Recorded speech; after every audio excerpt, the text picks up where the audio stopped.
The world's richest man, Elon Musk, acquired Twitter for $44 billion. But what you don't know is how it came to be the social media behemoth.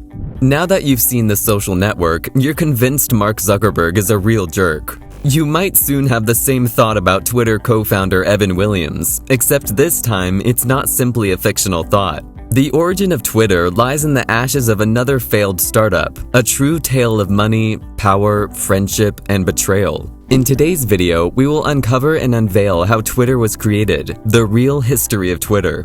The official story of Twitter's inception begins in Williams' apartment.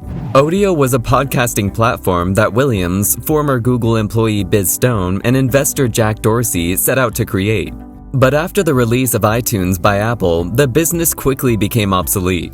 Williams, on the other hand, paid off the investors in Odeo and moved attention to a simple notion, involving 140-character status updates. The truth, according to Business Insider, is not so innocent or straightforward. Especially noteworthy is the exclusion of Noah Glass, one of the co-founders of the social media behemoth. The real story began about 16 years ago. Ray McClure, an early employee, said, quote, "Noah had a product where you can call a phone number and it would turn your message into an MP3 hosted on the internet. That was the technology that Noah brought that turned into Odeo."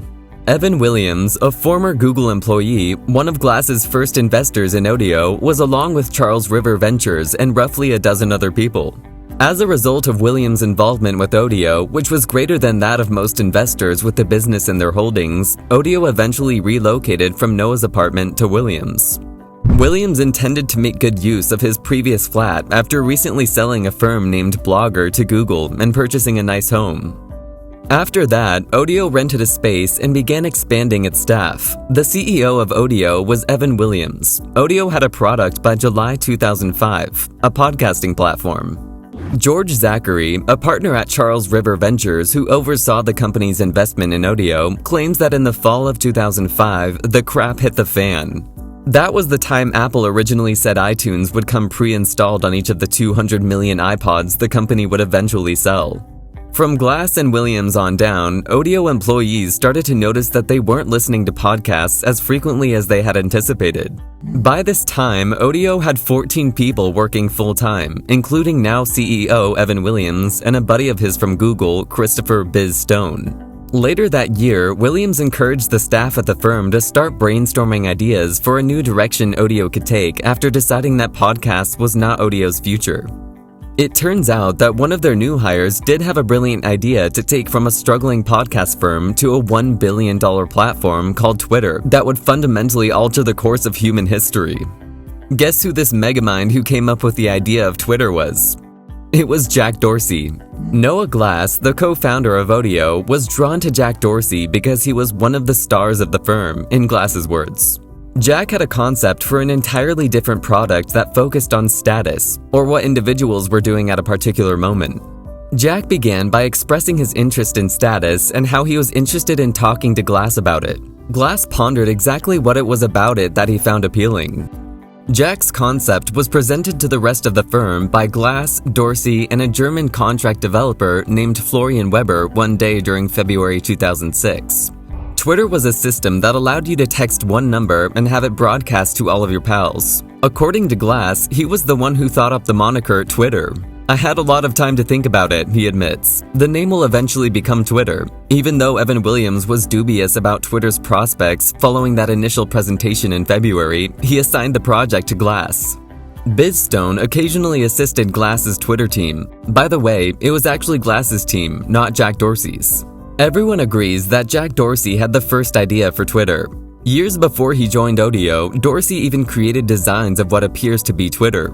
And Jack was undoubtedly a key member of the Twitter team. However, every early employee and investor we spoke with at Odeo agreed that Noah Glass, the company's co-founder, had a greater love for Twitter in the beginning. Blaine Cook, who identifies Glass as Twitter's spiritual leader, claims that Noah was primarily responsible for pushing for the initiative to get underway. According to Ray McClure, he obviously had a vision for what it was. Odeo had a functioning Twitter prototype by March 2006. Twitter was initially covered by TechCrunch in July. The same summer, Twitter-obsessed Odeo staffers ran up monthly SMS bills in the hundreds of dollars. For the benefit of the staff, the corporation agreed to cover those bills. An early aha moment for users and business observers alike came in August when a mild earthquake rattled San Francisco. Twitter had thousands of users by that fall. The project that Noah and Florian and Jack and Biz were working on, and Odeo, started to feel like two companies at this point, according to engineer Blaine Cook. Ray McClure claims that working on Twitter was absolutely the thing you wanted to be doing. That summer, Noah Glass introduced Twitter to the directors of Odeo at a board meeting. They barely batted an eye at it. The CEO of Odeo, Evan Williams, then sent a letter to the company's investors one day in September 2006. Williams explained to them in it that the company was in a rut, that he regretted it, and that he would like to purchase back their shares to prevent them from suffering a loss. Williams stated the following regarding Twitter in his letter to Odeo's investors. Quote, "By the way, Twitter, which you may have read about, is one of the pieces of value that I see in Odeo, but it's much too early to tell what's there. Almost 2 months after the launch, Twitter has less than 5,000 registered users. I will continue to invest in Twitter, but it's hard to say it justifies the venture investment Odeo certainly holds, especially since that investment was for a different market altogether." The investors eventually agreed to Evan's proposal to repurchase their ownership in Odeo. Evan then purchased both Twitter and the company. It has never been revealed how much he paid. Investors who contributed a total of $5 million to Odeo claim that Evan made them whole. After 5 years, the assets of the business that the initial Odeo investors sold for about $5 million are now worth at least 1,000 times more, $5 billion. What are those investors feeling right now? Most investors feel at ease right now, even though some are nostalgic and some are hurt. Speaking with one or two of them, you can sense that they may have been deceived by Williams in some way. The majority agreed with James Hong's viewpoints, who is also a co-founder of HotOrNot.com and an angel investor in Odeo. In Hong's words, "It goes without saying that I regret what occurred. I didn't want to hear about Twitter during a particularly depressing time. A few people would have delighted to reinvest in Twitter and wished that Williams had been more forthcoming about his plans." Evan Williams' objectives at the time have been questioned by some of the investors who sold Odeo and Twitter to him for a few $1,000,000. Had Evan deceived them into believing Twitter wasn't very valuable when in fact he already knew it would be a goldmine? Could Evan have disguised the fact that this would be the best thing ever while recapitalizing the business? In reality, we'll likely never truly know if Williams, who downplayed Twitter to investors, actually believed he had the next big thing. On the one hand, there was plenty of evidence, even as early as the summer of 2006, that some users found Twitter to be utterly addicting. According to Evan Henshaw Plath, he can recall an Odeo employee running up a $400 SMS charge. Users texted each other so frequently that Odeo eventually consented to cover employee texting costs. Mobile carriers reportedly told Noah Glass early on that they had never experienced as much SMS activity as they did with Twitter. Evan Williams has a reputation for being quietly cunning, which is probably the only reason anyone feels comfortable asking those type of questions. Many Odeo investors and workers described him as calculating. Williams has also been the target of grave charges in the past. In a New York Times piece published last fall, earlier claims that Williams underpaid Blogger employees when he sold the company to Google in 2003 were brought to light.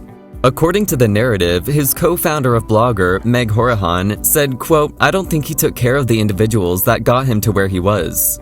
Mr. Williams claims that all successful business people make enemies along the road, according to the Times. It's important to note that Evan Williams gave a small group of investors the opportunity to purchase shares of Twitter at a $25 million valuation months after purchasing Odeo back from its investors. When Evan Williams got Odeo back from investors, the first thing he did was to rename the company to Obvious Corp. Everyone involved was shocked by what he did next. Noah Glass, the founder of Odeo and Twitter's most ardent supporter, was fired by him. Shocking, isn't it?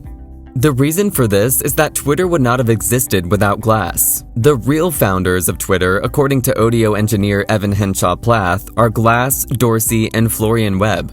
Noah became genuinely obsessed with it. He was so obsessed with it in a way that he had the "I don't care if my marriage ends since I'm invested in it" mentality. Why was Glass fired by Williams? The most typical response we received was that the two had divergent personalities. Basically, Williams is quiet and Glass is loud. According to a member of the ODO staff, Williams may have let Glass go due to his temperamental nature. Others, like Glass, speculate that he may have been fired because he showed an excessive amount of interest in leading Twitter. Early on, before Evan or Biz became supporters of Twitter, Glass wanted to become the product's own company's CEO and split off as a separate entity. Evan Williams' ability to afford to buy out the stockholders is how he came to be in charge of Twitter while Noah didn't. Glass claims that the whole situation made him feel betrayed. This is what Glass said, quote, "I felt betrayed by my friends, by my company, by these people around me I trusted, and that I had worked hard to create something with. I was a little shell-shocked. I was like, wait, what's the value in building these relationships if this is the result? So I spent a lot of time by myself and working on things alone." Well, now we know how it all started. If you believe we missed something important, you can share it with us in the comments below. And don't forget to like, share, and subscribe for more content like this.